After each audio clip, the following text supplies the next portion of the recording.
Awesome. So hi everyone. Thank you so much for attending the RAS 13 Raas Reboot production and theme session. So before we meet our panelists and dive into the actual content, we will be dropping a form in the chat for all of you to fill out if you haven't already earlier in the weekend. This form is to help us mark attendance during the weekend. So let me just send that over.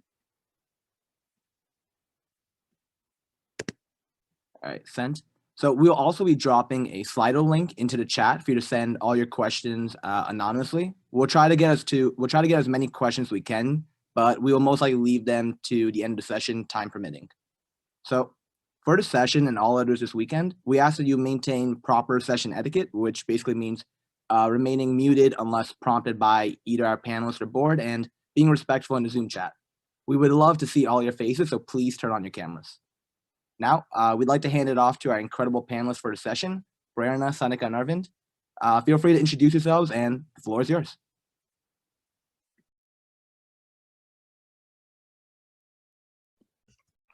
Hi guys, welcome to the production panel. I'm Sanika. I was on GT Ramblin' Raas from 2016 to 2020, and I was one of the captains from 2017 to 2020.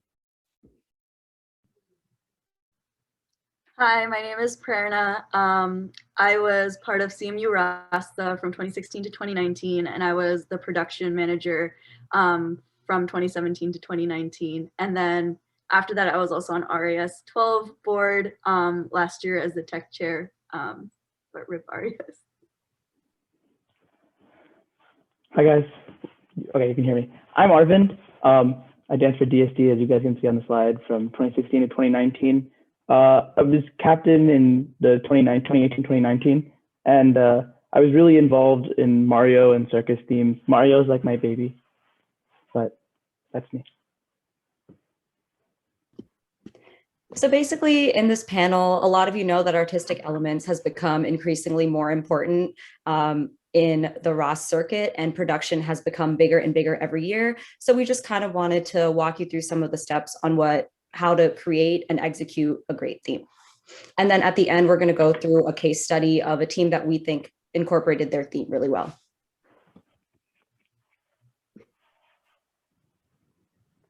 So kind of starting out with what makes a good theme. There's a lot of different opinions on what makes a good theme, but there are a few things that I think stand out amongst the rest. So one thing that I think makes a great theme is having a variation in how you execute your theme. So not just having really great stuff that's on stage that looks really pretty, but also how do you incorporate your theme into your dancing or into formations or into even how you pick up and put down a prop or how you integrate a prop into your routine. All that kind of stuff really makes a difference. Just having really pretty backdrops or really nice front stage markers, it looks nice, but you're not really hitting all the parts on the rubric when it comes to executing your artistic elements. And you're not using your theme in a way that elevates your dance. I think everyone else has an opinion on different parts of what makes a good theme. Prerna, you're up. Yeah. So for me, I think a big part of kind of what makes a good theme is, having something very unique. At least as part of CMU, we really tried to strive for, themes that hadn't been done before, something that's a little bit out of the box. But that being said, also there's kind of a limit to how out of the box or abstract you can get in terms of something the audience will still understand, or something that has enough ideas that you can execute multiple gimmicks or have multiple props on stage to kind of add variety to the artistic elements, as Sanika was alluding to. So I'm kind of striking that balance between having a unique but plentiful theme, I think is super important for executing a great performance. Okay. Okay, you guys can't hear me. So I'll start off when I talk about theme. I'll tell you what I don't care about in theme first, and then I'll explain why. I don't care at all about stage setup. I don't care what your backdrop is. I don't care what props you have. I just don't care. When you can have the best setup, you can have the worst setup. For me, when the team comes onto stage, I care about what the dance ultimately is. So you're gonna ask, Arvind, why are you on this panel then? And that's because theme overall is very important to me. Theme to me, and what makes it good, is about the atmosphere it sets for your dance. And now, to that extent, stage setup can actually play a part.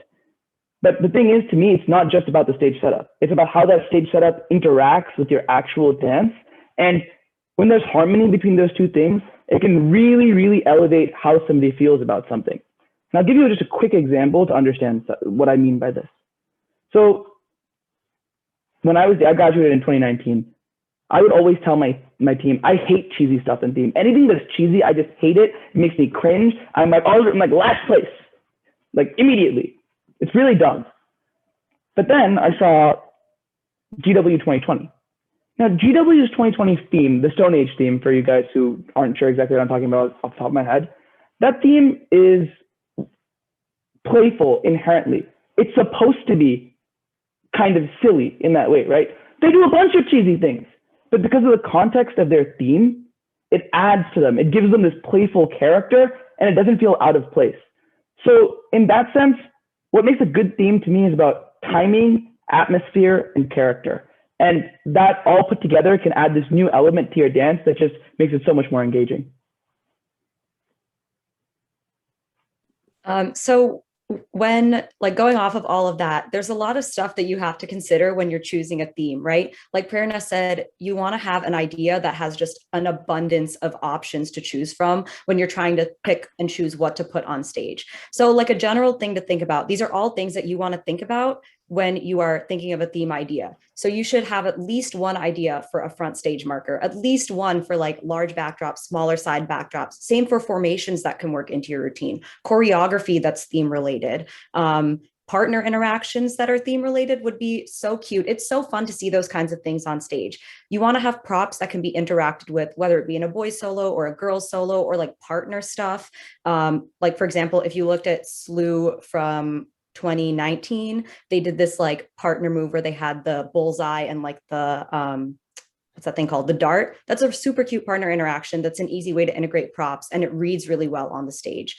If you can think of a really awesome wow moment to put on stage, like always get some cheers. It's also really good to like for your team to hear cheers for them like while you're on stage doing something really cool. If you can find really cool sound effects or voiceovers that can be integrated into your routine without stopping the flow, also a really great way to integrate your theme beyond just dancing props or like physical things that are on stage. And then you want to think about like sounds, songs, lyrics that might match your theme. And just you want to have at least one idea or multiple ideas for each of these things in the template, because that gives you things to pick and choose from and stuff that you could even edit as you go on throughout the year. Yeah, just to kind of add on in terms of like logistically, how to get to this point, it can be super daunting to, just like come up with a theme and have to list all this down, or even like trying to think of like, okay, how can I even think of themes that will, fit all these general like requirements. So just kind of like as an example of what CMU used to do is we used to just honestly just do a general brainstorm of not even themes, but just like buzzwords that, we wanted to really embrace with our performance. So, things like, okay, we want like a grand theme. What types of like buzzwords do we think of when we associate with the word grand? And, like have a list of those. And, when you start having those words, you can start to like pare down and be like, for example, one of our brainstorms, I think our 2017 year, we thought of grand, we were like Everest. And then we were like, okay, how can we play with Everest? Like, journey to Mount Everest, like maybe like do some gimmicks of like climbing the mountain and like other challenges that come with that. So once we kind of started having those words, we were able to like make an Excel sheet and like have all these general like, I guess like requirements that we wanted to fill out. And I think it makes it a lot easier to organize, and it'll definitely be a lot easier to figure out like, okay, is this theme going to work? Are we able to fill in all of these boxes on our sheet or not? So just visually, it's a lot easier to tell like whether or not it's a viable theme if you go through that process of paring things down and trying to do this template. It's also a really great time to get your team, like the majority of your team, involved in planning this, because having more people thinking about different theme ideas or different things that you can put on stage just gives you so much more to choose from when you're actually paring it down to like the 5, 6, 7 theme ideas that you might be actually putting on stage. So like giving 1 or 2 people like come up with ideas for this theme because you really like it, or like another group of people like come up with ideas for another theme idea you had, and then like kind of pitching it to each other and feeding off of the ideas that everyone gets. I think one more thing to say on this slide just quickly is at some point, like as Sanika said, you're gonna have 2 or 3 themes that you're feeling good about. And before the question is, when do I lock it in, right? When do I commit? And there's a standard that I like to hold myself to whenever I was picking themes or finalizing them. And it would be this. I would tell myself, you're gonna have a bunch of little things, right? You're gonna know what the stage markers are. You're gonna these, like, you might know what your backdrop is. But for me, I told myself, I want to know 3 solid things that I know I can do within the dance. And once I have those 3 big theme moments, inside, I know at the end of the day, there are going to be other ideas that come up throughout the year, but I have 3 and I can work with it. Usually around sometime in summer, I felt that way. Lock it in and keep going.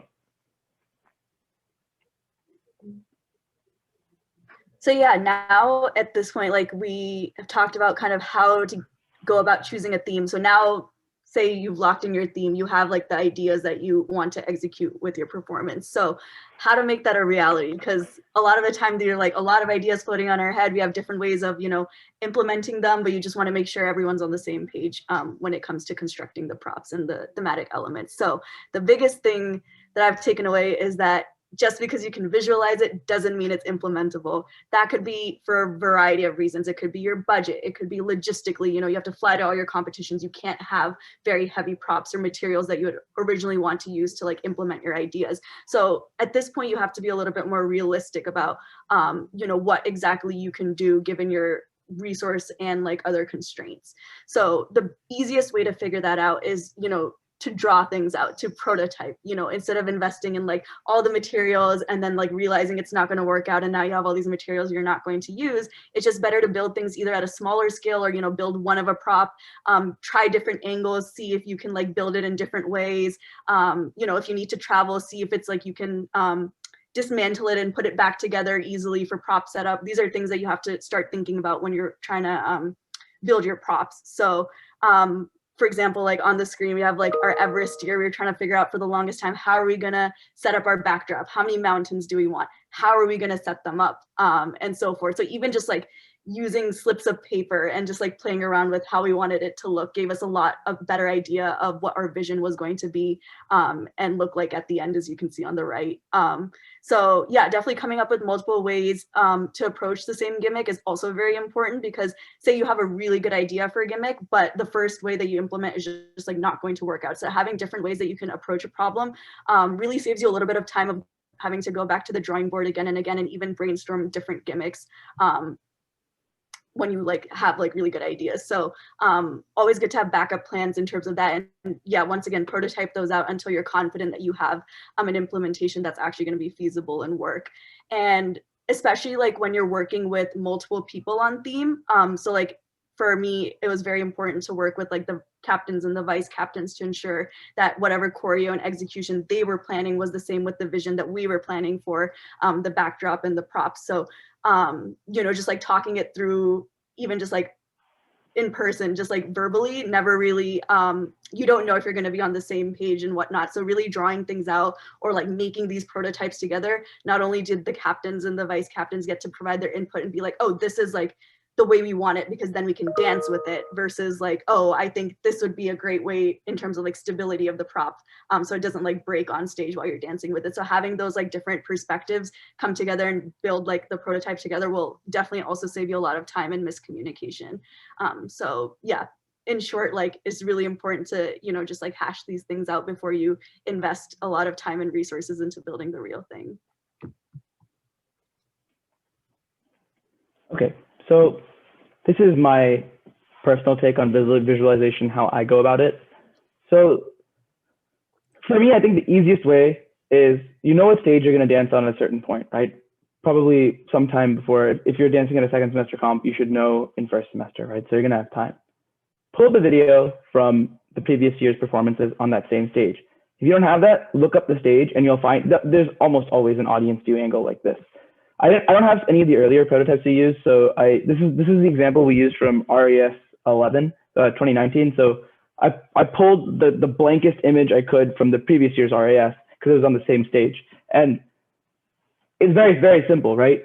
You just draw out exactly where you want your props to be in Paint. It is actually, I did it on, it's actually easier on PowerPoint because you can move around objects a little bit easier. But That's exactly what I did. I figured out, okay, this is how it's going to look. Here's where we're going to place people. The advantage of this strategy, in my opinion, is that you can measure stuff. If you know the width of the stage, which you should know, it'll be published. You can, every stage has a PDF which has its dimensions on it on its website. You can find the stage width or the proscenium width, which is usually what we measure our stage with, and you can use that as a reference point to measure everything else on stage. So I knew exactly for all like the streamers that we had going from the front to back and everything. I measured it. I took a piece of string and I did it, and then I compared it against the stage, and I was like, okay, it needs to be this long. And so we measured it out and cut it before we actually came to our RAS that year. And the same is true for everything else, right? You have the dimensions, you can figure it out. And the thing is, the best part about this is, I think a lot of people are very good about having visions in their head, right? But it's really hard to communicate that to somebody else. You can say like, oh, I want to have streamers on the top of stage. But when you can actually make it in something and be like, boom, look at this, what do you think? People are a lot more likely to be like, oh, that's cool. And then they'll be like, what if we do it this way? And it's a good way to build, I think, to have a clean visual example. Also, one more thing about like planning for stages that you'll be on. One thing that we considered was like stages vary from comp to comp. The size of stage varies so much. So, you know, we've run into problems in the past where we've planned for a certain size stage and then we've got there and it actually ends up that the danceable space is way less than what we had expected. So we kind of plan for our backdrops to sit on the smallest possible stage that we might be dancing on that year, the stage of the smallest stage of any of the comps we might be attending, right? Because then you don't have to edit or like take off parts of your props or like think about how to rebuild them for every single competition, because that's valuable time that you could spend either practicing or like building something new, or, you know, like not having to spend extra time on like making props for that following comp. So like really think about all the comps you're going to. I think the one exception is like going to RAS, you plan for the RAS stage. But for your other spring comps, like some people only have a week from comp to comp. So just think about like, how are you going to visualize and like plan for your props to be put on every single stage that you'll be going to that year?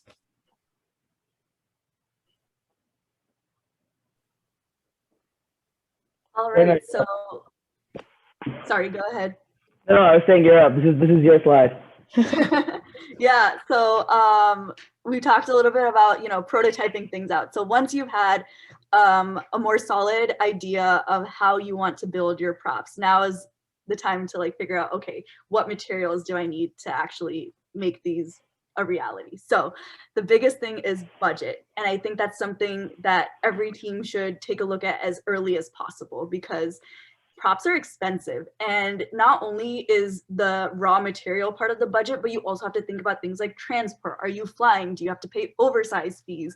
These all come into your budget. And these are costs that you don't see like right off the bat, like in your props, but are still things that you're gonna have to account for later on. So, you know, be mindful of like, okay, how many flying comps do we have? Are we gonna have to worry about oversized or over like weight fees and things like that? Okay, like, do we have the money for, you know, you don't want to also spend everything like right in the beginning. Like, you know, if you plan on going to RAS, you want to have money to like build better props or like add stuff for your rafters and, you know, like just have that budgeted out. So be realistic, you know, see what you have to work with. And there are times where I'll say like, I do try to like always go with, you know, the best quality props, because you don't want to like have them break again and again and like waste time building them between each competition. But you also have to be realistic and know, you know, when to sacrifice quality. Like, for example, for our like Avatar year, when we made our air gliders, we knew we had to make them out of wood because cardboard was just not sustainable during, you know, practicing and dancing. But we didn't need like silk cloth or like 500 thread count cloth. Like that was not going to add anything points wise, and it wasn't going to like be very visible from an audience or judge's standpoint. So like for that, we were like, okay, let's just use the cheapest cloth we can find. So just be like wise about where you want to invest that money. Like, you know, invest it in the durable items, the things that you know are like going to be the foundation, but you don't need a lot of like the fancy like embezzle, like the fancy like embellishments, unless it's like very core to your gimmick or prop. So now in terms of like materials, I would highly recommend, like I can't emphasize how much you should buy bulk items, because it is just so much cheaper. You're gonna go through a lot of things, like a lot, and you're just gonna need them all the time. So might as well just have that like stock. Like things I can think of at the top of my head are like duct tape. Like have a lot of duct tape, because that is your best friend. It can fix anything in a quick fix. I feel like it's like the number one like thing used in prop building. So just like buy like a 50 pack of like duct tape if you can, off of online or like your local like hardware store or something. Hot glue would be really good, you know, scissors, X-Acto knives, rulers, things like that. You know, if your team uses a lot of lights, like buy that in bulk. So, you know, identify the materials that you're going to use a lot. Oh yeah, and cardboard, foam board, like whatever your basic building materials are, like identify whatever you're using that year as your core materials, buy that very early on and buy it in bulk, because even if you don't end up using it all that year, it's going to come in handy for future years anyway. So might as well just kind of like make that investment from the get-go. And it's also just a lot cheaper and better for your budget. I think thrifting is really trendy. Like if you can get things or reuse things from past years, you know, a lot of times teams have like PVC structures or old tripods or like other things that you can like reuse from year to year, that I think can save a lot of money. If there's places near your campus that, you know, have like you have like Goodwill or other thrift stores, I think that's like a good place to buy things for cheap that you can repurpose and use. Definitely know where your like local craft and hardware stores are, like Lowe's and Michael's were like my go-tos every week. And I did a lot of like couponing as well. Like Michael's has like a rewards program I signed up for, and like you can just like save those coupons and go and buy like a bunch of stuff and get like 50% off all of it, because Michael's and Lowe's can be like really expensive. So it was definitely really worth it to like, you know, sign up and invest in those programs just to get like cheaper materials. Like I mentioned before, I think a lot of the time, transport and durability are like very, very much things that you should be considering. Because like I said earlier, you don't want to have to like have your props break like during prop setup or on stage and have to like worry about that. So, but you also can't build like all your props out of like wood and transport them if you're flying everywhere. So just like, you know, good alternatives for that would be foam board, very sturdy, very light, less prone to breaking, but very easy to like take on flights and stuff. Balsa wood also like a great alternative. So just like explore those alternatives and know what your priorities are. If you're like driving everywhere and you can, you know, take the wood, that's great. But it's not feasible for everyone. And then like I had also mentioned before, just like it's okay to put that investment in. Like for us, we bought like $100 worth of tripods one year, but we use them every year. So we put in that investment early on. It took a little bit more out of our budget, but the fact that we can use it every year, time and time again, has been very helpful and saved money in the long run.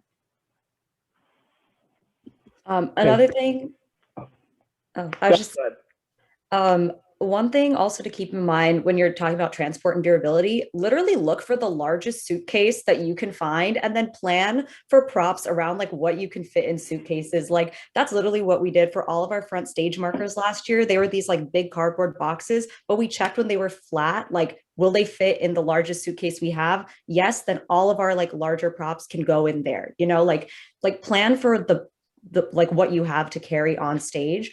And then like buying things, like I cannot stress enough, like we spent way less money on our props last year than I thought we did, purely because we had so many paints that we reused from the previous year, like so much PVC that we had bought in previous years that we repurposed over the last year. And like that just saves so much money in the future.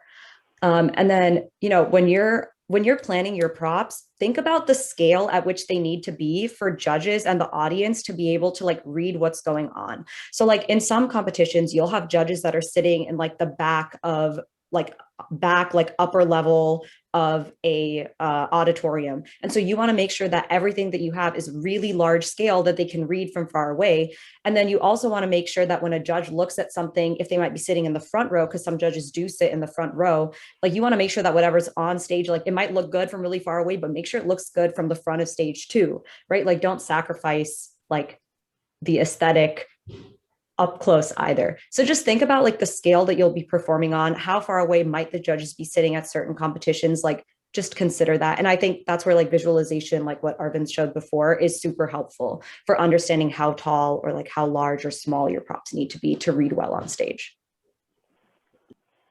So one more thing I'd like to add on this before I talk about dandias is make sure when you're building your props, you consider deconstructing them. I think we've already touched on it a little bit, but trust me, when you have 15 minutes to deconstruct your props backstage, because that comp board just wants you to get out of the auditorium, you need to know how to dismantle it. Literally practice dismantling it. And we're gonna get to should you do a dress rehearsal and all of that stuff later. But I want to emphasize it here. When you think about building your props, think about how you're gonna deconstruct them as well, because hopefully you're gonna be using them again at later comps that season, and you don't want to lose stuff. Okay. Oh, I'm still up. Dandias. So there was no real place to really talk about dandias, and I don't think any other panel has it. So I just want to quickly talk about dandias and how we build them, and then Sanika or Perna can talk about how they do it, either if they want to. But basically, I think it's very important to have consistent dandias. People are going to debate, oh, what is the correct dandia weight? What is the correct dandia length? There's no correct answer to that question. Usually, I think it's just what people get comfortable with. That's usually people are, okay, I really like heavy dandias because I think it makes me spin faster. Other people like lighter dandias because they think it helps them spin faster. So that's just an example. Like, opinions can be wild, but from how you put stripes to everything else. But I do think a couple things are important. That's the first thing. Keep it consistent. And to that extent, when I say consistent, I mean in terms of length and circumference. And because that affects how you grip it, right? So what you can do is you can get dowel rods from an infinite number of places. These are from Hobby Lobby. These are built from Hobby Lobby. DSD always uses a specific width of Hobby Lobby that I don't know off the top of my head. You can ask Parth on my team. He spent a lot of time figuring this out, which always surprised me, but he figured it out. But figure out what you're comfortable with. You can go to Home Depot. They have the same thing. Figure out what length you want. Measure that length and start cutting. Home Depot literally has a section where you can put it down and they have a saw and you can cut it. And we did it for some 100-odd dandia. It took like 2 hours, but it's worth it because what that means is all of your dandias are the same length and same weight. And that is crucial when in practice, people are reaching into the bag to grab them. You don't want to have two different weight dandias. We have had that problem before and it sucks. You never get that consistency that you're looking for. The last thing I think is, or the last two things I think are really important is you can't really tell because we have silver foil tape on these. We really like silver foil tape because you can get it at Home Depot pretty cheap in like a pretty big thing. I think like $10 for like a massive roll, which you can probably do all your dandia with. Like let's say it's $20. That's also okay, right, for dandia. And they really shine in the stage light when you're dancing on stage. And it's one of those things that you really can't see in video, but if you're in person, it really adds this extra twinkle to your spinning your dandia. The last thing is grip tape. We like to use Gorilla tape. I think it's Sanika who uses a different type of tape. We just put it right in the middle. You can see we have two right there. We just mark the midpoint, put two. I am telling you, it makes a world of difference. DSC has a big problem with dropping dandia. We always have, but this reduced our problem by like 20%. We're still pretty bad though. So that's just my quick, I don't know, it's not a monologue. My quick thing on dandias. Tangent, that's the word.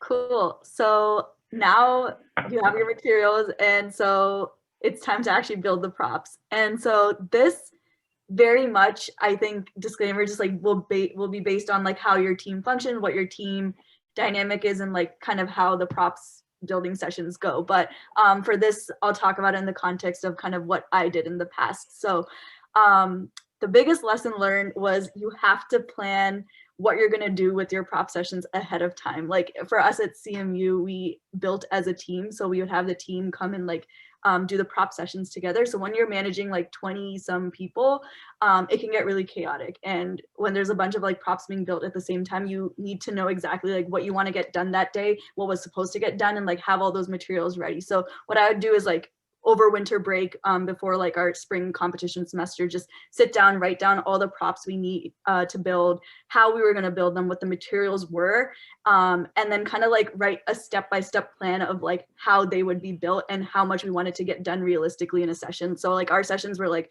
Fridays, like 2-3 hours, Saturdays, 2-3 hours for like 2 to 3 weeks. So just kind of like in those 6 sessions, we have to get everything done. How are we going to split it up? And the biggest thing that I think was really important was not being like trying to like start everything at once and get everything done like at once as well, because then I think it just gets very chaotic. So what we would do is just like start with like 2 or 3 props, make sure those get done, and then like start the next batch of 2 or 3 props and get those done. And that worked for us. It might work differently for other teams, but in that sense, it was a lot easier to keep track of exactly what was going on. It was easier to troubleshoot. There wasn't as much stress of like getting all the materials immediately for all the props at once. We could stagger kind of like our spending and buying week to week for that. And then it was just a lot easier to manage and get done. So just like be realistic with like how much like help you have, how many materials you have, how much time you have, and like kind of budget around like when you want to build the props and like what order you want to build them in and stuff. And then I'll get to cleanup. I'm going to skip the cleanup bullet right now, but we'll get back to it. Yeah, so like in terms of like other things that are helpful, use school resources. Like if your school is allows you to use like a laser cutter, I think like that, for example, would be like a really good resource to use. Like for us, we used it for our avatar front markers, the silhouettes. And I think it just was a lot cleaner. It was a lot more efficient, and it wouldn't have been as clean, and it would have been more time taking if people like cut those out by hand. So, you know, be smart about when you can use those resources to save time and also just like save labor. And yeah, I think that's just like something you should definitely explore what your school can offer in terms of that. Some schools have like other maker spaces where they have like power drills and other tools that you can use. And that can also save money and time in terms of like other tools that you might need to use. So yeah, in terms of like the prop session, I touched on this a little bit, but yeah, have like a step-by-step, like know how exactly you want to build the prop.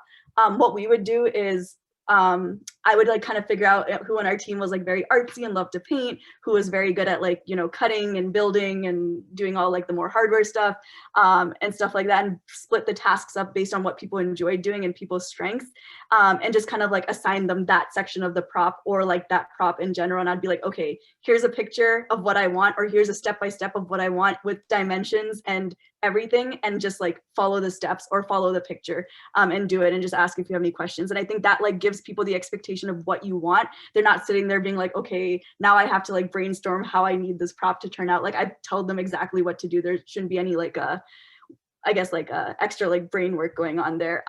And yeah, it just like makes things go a lot smoother when you know exactly what you need to do. So I think that was pretty efficient. And then going back to cleanup is so important. We used a lot of like, our space was basically like in our university center, and we had to be very cautious about like not getting paint on the floor or like on the walls, or, you know, not like leaving trash everywhere, you know, like just damaging things. And I think that's like you have to like definitely think about those things, because, you know, you could get fined, you could get banned from using that space. That also like can take a hit to your budget. You might lose like, you know, your storage space, things like that. So be really mindful about like cleaning up. Like you can get cheap tarps like to put down when you paint. Newspaper is free. Like just set up your space in a sense that it's like easy to clean up and you're not making like too much of a mess. And I think it's just as important as like setting up for prop building to make sure you like clean up as well. So just a couple super easy things that you can buy for cleanup that we discovered over the last year. Like literally go to the painting section of any like Home Depot or Lowe's or whatever, and they have these like $2 giant like plastic drop cloths. Just put that down every prop session, only build your props on that. And like we reuse that thing for the entire year, just every single ounce of paint spilled on that. And it like drastically reduced the amount of cleanup that we had to do at every single prop session. Also like timelines will shift so much depending on when you're competing. So if you know that you're going to perform at Chaos, or like we perform at a local comp prior to Chaos, like make sure you have maybe like taken stock of everything that you have over the summer or like before the school year starts, so that you're not scrambling to buy things at the last minute, you know, so.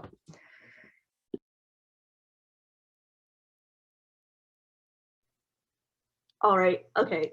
So this is, yeah, like when you're trying to pack for competition weekends, I cannot emphasize how much you need to be organized, otherwise you will forget things, and then you'll get to prop setup and realize you forgot half your stuff, and that is like never a position you want to be in. So to-do lists are like your best friend. Like write them down, write down every single little thing. It doesn't matter if it's like an extension cord or like an X-Acto knife, like write it down. Like on the right, you can see like I have like our avatar year list of everything and like the quantities and whatnot. So like just like it makes it so much easier to track exactly what you need to pack and like if it's been packed or not. And with that, also like make sure you label everything. You're gonna have a bunch of suitcases. We used to carry our big backdrops and just like actually just wrap them in like trash bags, and everything would look very amorphous and you wouldn't know what's in what trash bag. So just like even putting a little bit of duct tape and writing, oh, this is our like iceberg, this is our ship, like knowing what each prop is will also help you make sure you don't lose things. And especially when you drop a bunch of you know, like small props into like suitcases, you want to make sure you know which suitcases have which props in them, and which ones you need to take to prop setup and stuff.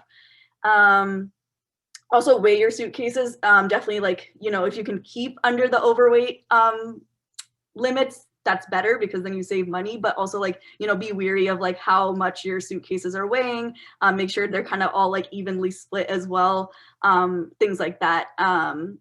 And then, yeah, I'll let Sanika take over for this. Like for our suitcases, I don't think in the last year we paid a single overweight fee, just because we distributed everything like in a way so that everything would be under 50 pounds for every single suitcase.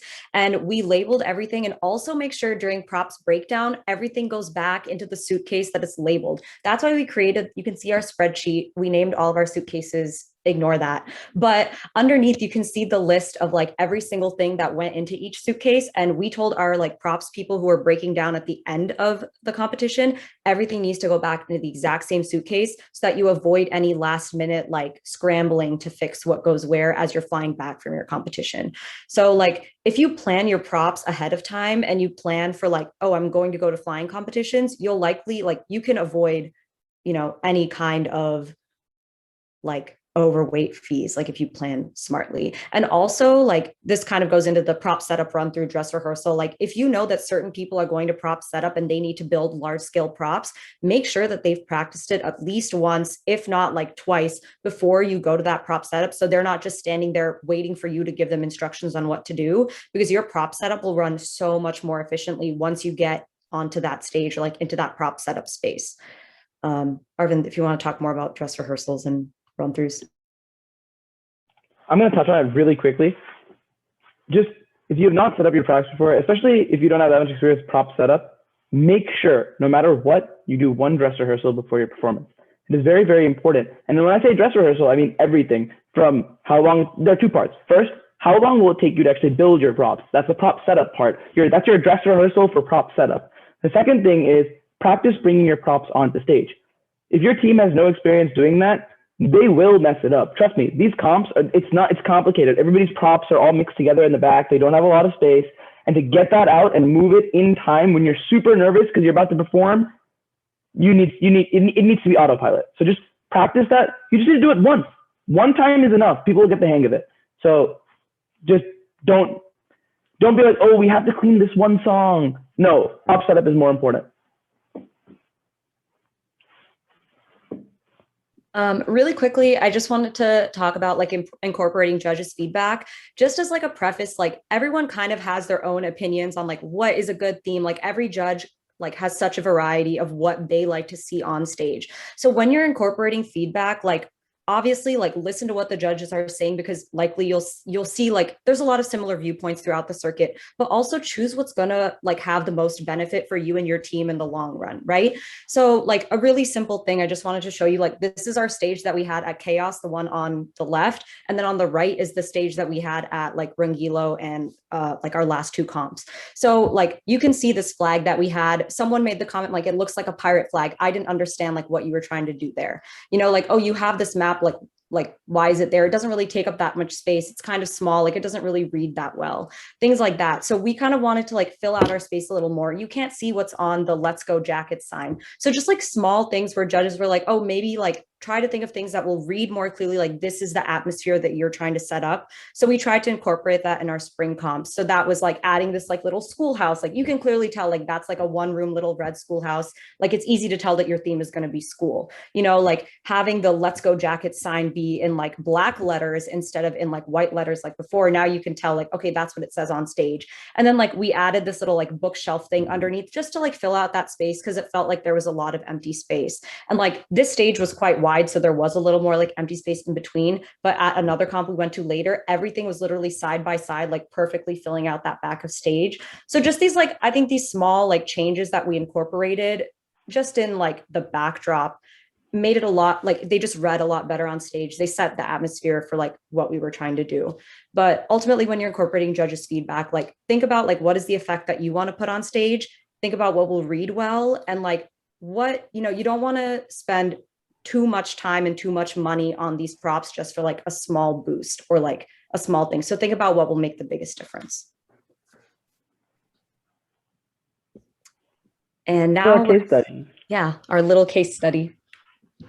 So while it's getting set up, we'll just say that we all think that US Gator, I mean, personally, I think the dance in general, but the theme specifically is a wonderful blueprint for how to execute theme. And we just wanted to walk through this and point out, oh, look at how they do this, look at how they do this. So you guys can start thinking, oh, maybe I can do something this way.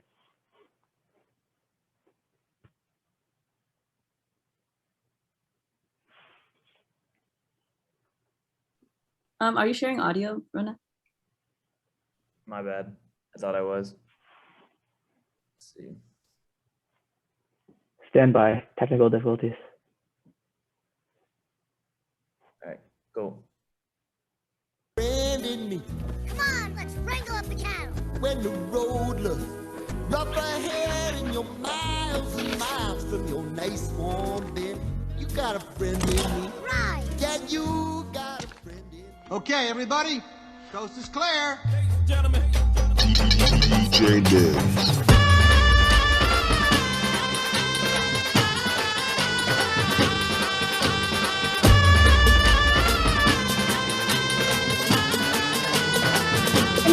Pause it now. So just really quick, like in that opening, it's really clear. You see the stage lights come on to infinity and beyond. You know that it's going to be Toy Story. The Andy's toy box, like the toys on the side of stage, them acting like toys at the beginning. It's like super, super clear the theme you're about to see. It's a simple stage setup, but very effective. Another thing, when they came on stage, their backdrop is not just there to like be a backdrop, like they interacted with it, right? It's the toy box, it's the beginning of the routine. So, you know, kind of having those small things where you're interacting with what's on your stage beyond just having it there to look pretty, like those are small things that are, you know, they read really well and judges really like to see that.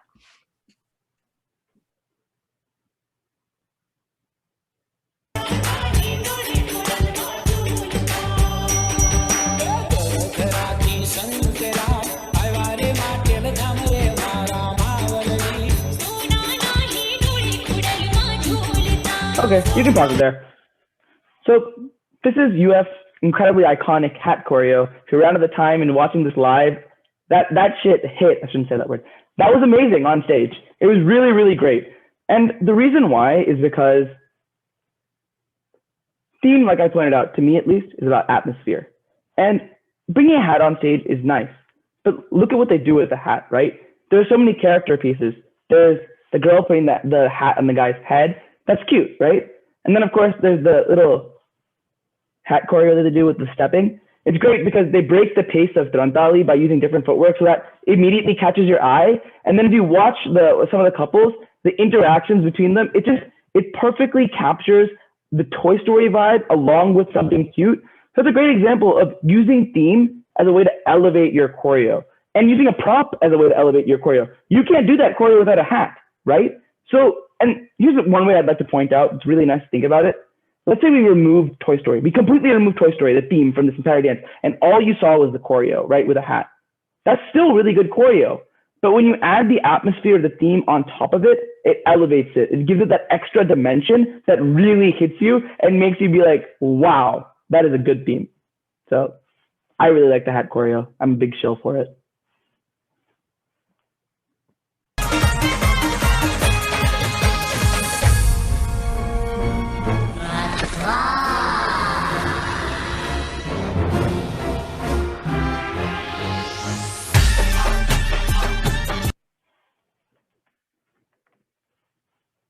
Oh, let it go up a little more.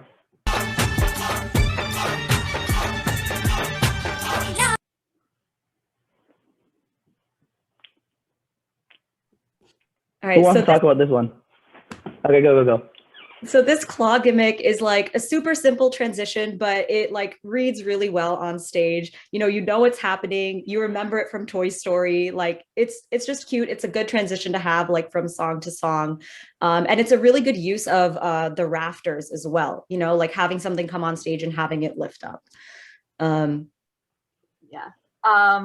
Yeah, basically echoing everything Sanika said. I think while it's a great gimmick, the only thing I would like I just like give constructive criticism to is, if you have a prop where it is very possible you're going to see the back of at some point, whether it's during a transition or, like here just like accidentally turned around, just paint the back or just like, put the same picture from the front to the back. Just, it just adds a little bit more like finishing to the prop and like gives it a little bit more like a class on stage. That's the only thing I'd really add to that. Also, personally, I would have just had the prop like go all the way up and out of the the frame instead of like leaving it up there. But again, it's just like personal preference there. But yeah, just be a little bit more mindful when you have props that you could potentially see the fronts and backs of. Just make sure they're symmetrical. And on that note, I think there's actually one more thing that's really important to point out here. This is not related to this specifically, but whenever you do anything in any dance, right? If you do something that's really cool, but you miss it by just a hair, people are not focused on the fact that you did something really cool. All they're focused on is the fact that you missed it by just a hair. Whenever I see this gimmick, the only thing I ever think about is, come on, man, it's not that hard to have painted the back. It could have been fine. Like, it's so cool. Like, the idea was almost there. And like, I love it. And I've given immense credit for it and such a cool thing, right? But there's an impact, right? You don't want the audience to feel that negative, something that's like, it's that negative itch, right? So be cognizant of that. Don't take a risk on something that can leave somebody with that negative itch. And just that's all I'm saying. Be cognizant and try to avoid it.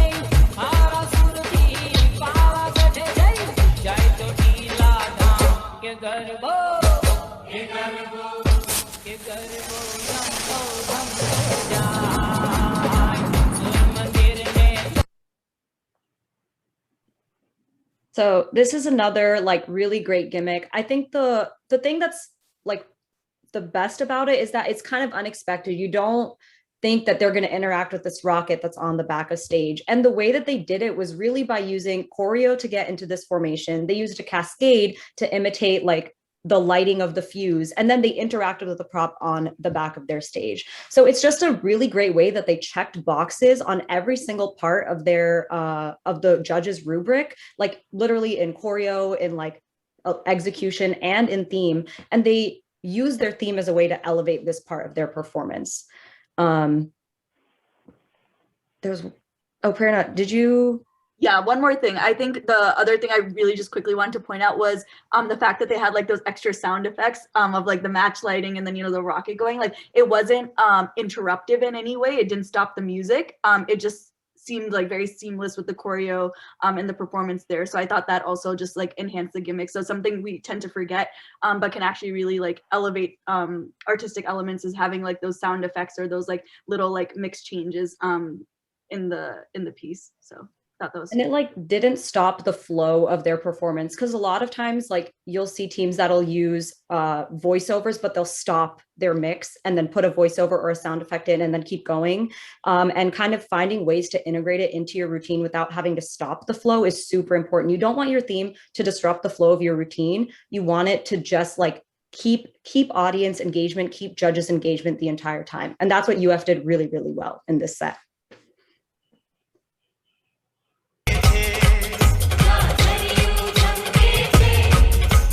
Andy's coming. Back to your places.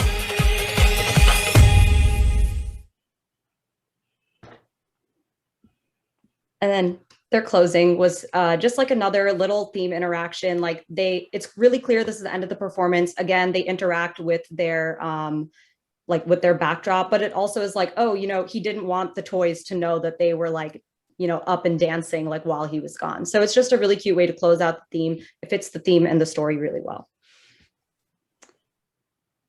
Yeah. Q&A.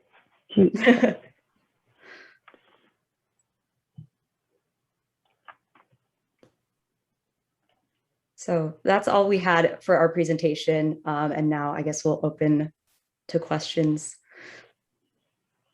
Which I believe RAS board members are supposed to tell us what they are. Yeah. Okay. So we'll get into the questions we had on the slide. So the first question we got was, what are your thoughts on 2D sets emerging lately over the physical 3D setups?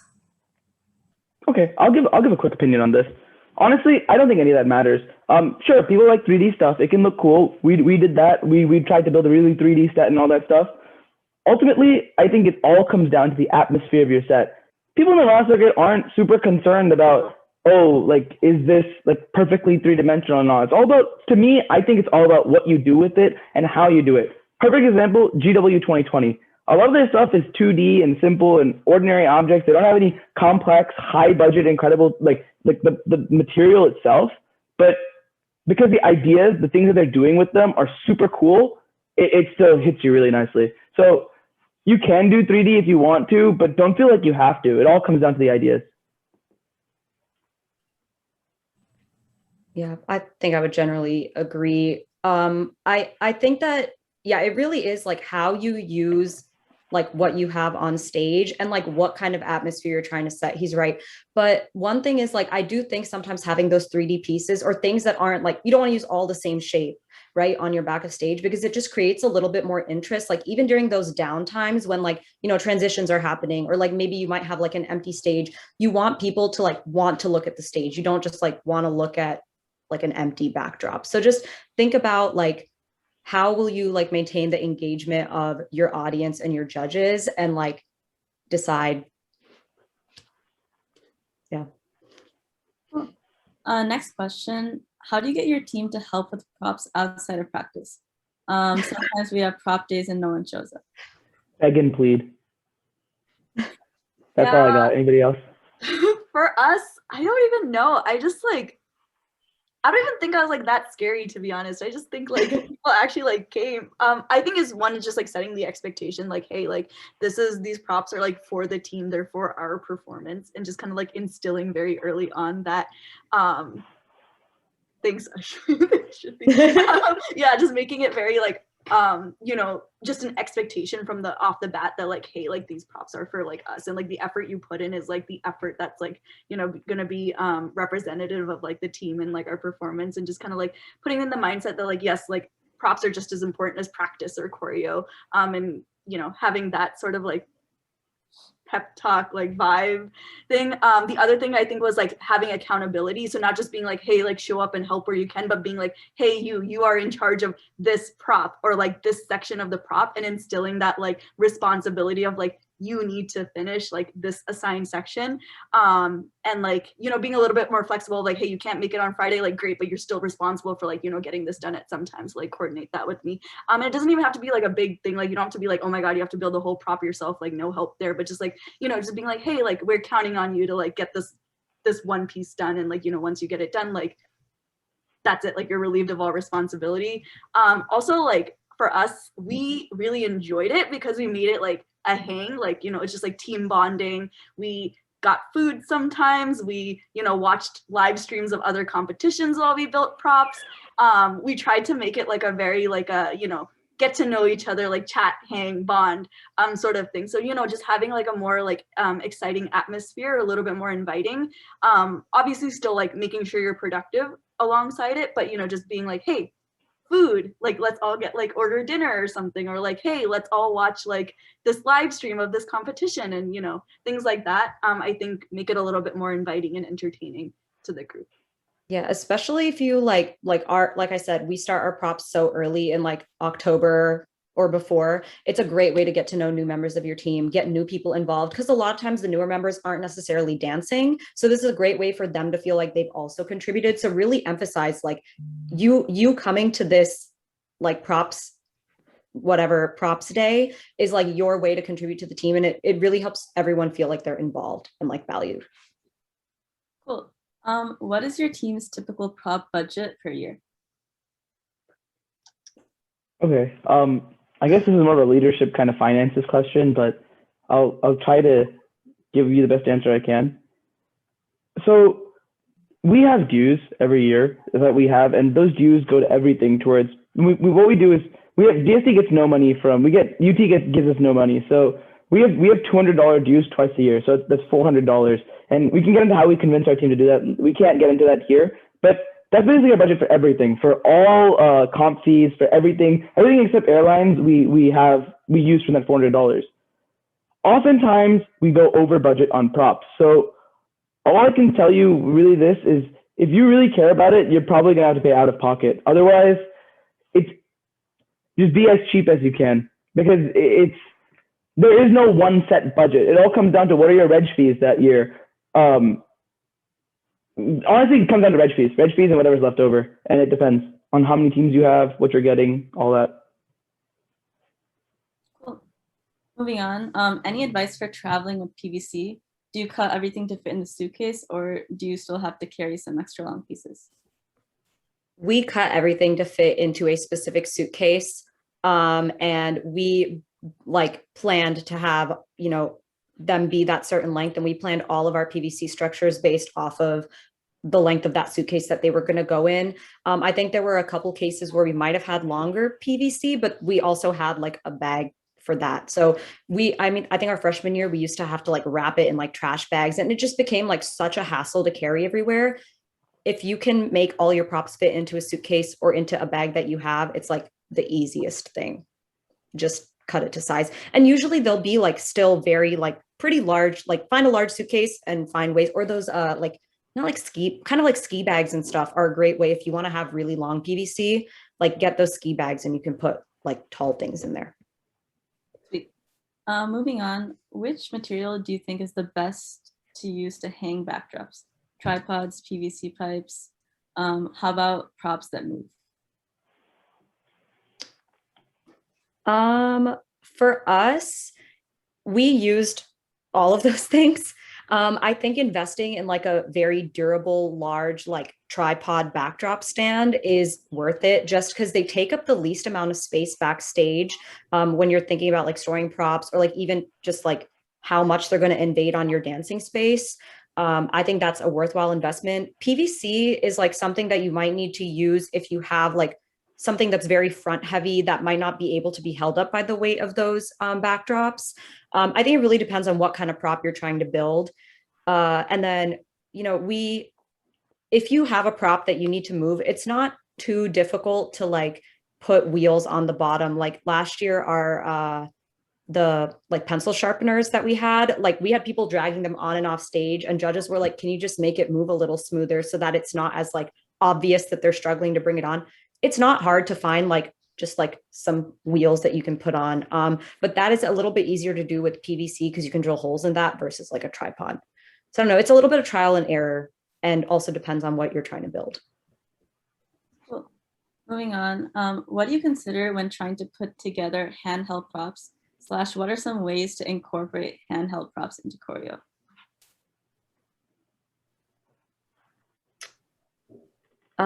Okay, a couple things. I think when you're talking about handheld props, how you're going to bring that prop on stage is one huge thing to consider. You don't just want to have to pick up the prop from the front of stage, or you don't want every single handheld prop you use to have been picked up from the front of stage, or you don't want every single thing to have been you come with it off stage. Think of creative ways to integrate your handheld props. Two is something that Prerna talked about before, is if you know that you might be spinning with it, or you are gonna lift it like this and the bottom side of it is going to be showing, make sure that all of those other sides that you aren't always facing the audience are still painted and finished, because that adds a layer of polish to your routine. And then think about how large it's going to be, what kind of choreo you're going to be doing. Do you want it to be so large that you might not have a range of motion with it? How large does it have to be read from the back of an auditorium? So really thinking about the scale of that. Yeah. I don't know if anyone else has things to add. I actually want to hop in on that really quickly. We're talking about incorporating handheld props, and this will also go to general advice about theme. If you don't have a good idea for how to use a handheld prop, don't do it. That's my take. Never in anything, this is in Raas in general, don't force something into your dance if you actually don't have a good idea. And what I would say is, don't do stuff just for the rubric or because other people are doing it. That's my take. I don't think you should ever do anything for the rubric or for the judges. This is your dance for yourself. And maybe if you care about the audience, you want to show off a good performance. And to that extent, if you're like, oh my God, we need to have a handheld prop. The judges last comp told us we need to have a handheld prop. I'm going to put this water bottle in. That water bottle is not going to be good, right? You'll have a genuine idea, a moment of inspiration, and be like, oh my God, like CMU 2019, they're Fire fans. Inspirational, right? So cool. Worked out so well with the choreo. And that's the one tip I would give. If you're ever going to use a prop, make sure it adds to your choreo and doesn't take away.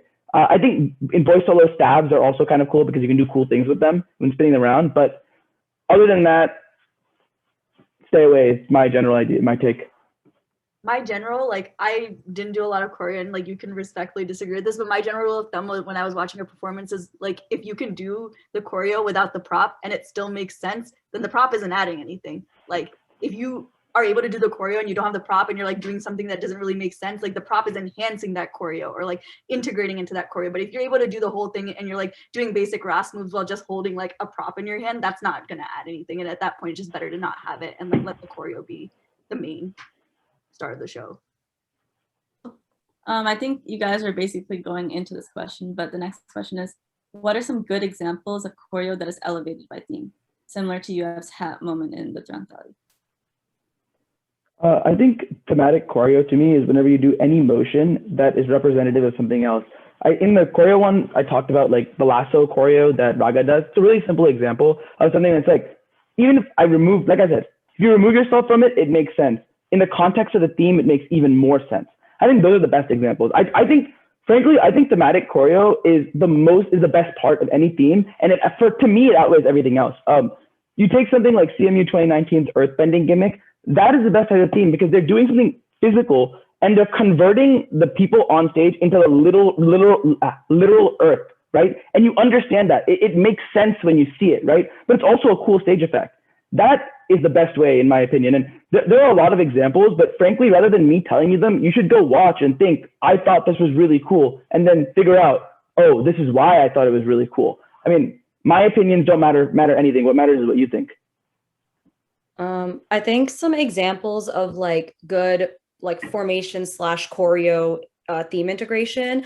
I really like UTD Tharas Harry Potter. So that was 2018, I think, at RAS. They do a lot of really cool stuff, like where they do formations that change, like they do like a staircase formation where that formation changes, or they do stuff with like platform 9 3/4, like, oh, they can't move through like this wall of people the first time, but like when it's platform 9 3/4, like they can move through it. So they do a lot of really cool like formational stuff. I think UF Gatoros at 2019, when they do like the car year, they do a lot of really cool, like formational kind of choreo, again, integrated with their theme because it was like driving. And they also do like some really simple like theme integration moments where they have a prop, like they do like a toll booth where they drop off their dandia and they're like paying tolls as they're transitioning into their garba, like super simple things that like, where you're even being creative with like dandia handoffs and stuff like that. So it's not just predictable, you're integrating theme, but you're also like doing really cool formational stuff on stage.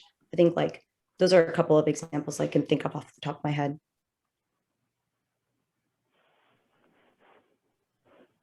Hey, awesome. Just very quick announcement. So we also have our competition session going on right now, if anybody is interested in joining that. Thanks. Don't leave us. We're the best. I think that's it for questions if we want to give closing remarks.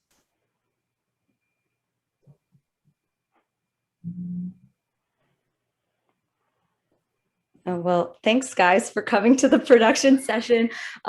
Anyway, I feel like just the overall thing to take away is like, use your theme in a way that elevates your performance overall. You know, like you have to have a really good base of everything else and then use your theme as a way to just make it entertaining, keep the audience, the judges, and yourselves engaged in the performance, right? You want it to be exciting. You want to put on a show. So just think about like atmosphere, like how to integrate different things, be creative, be out of the box, and kind of be a little bit unpredictable. You don't want to like be able to see exactly what's coming next.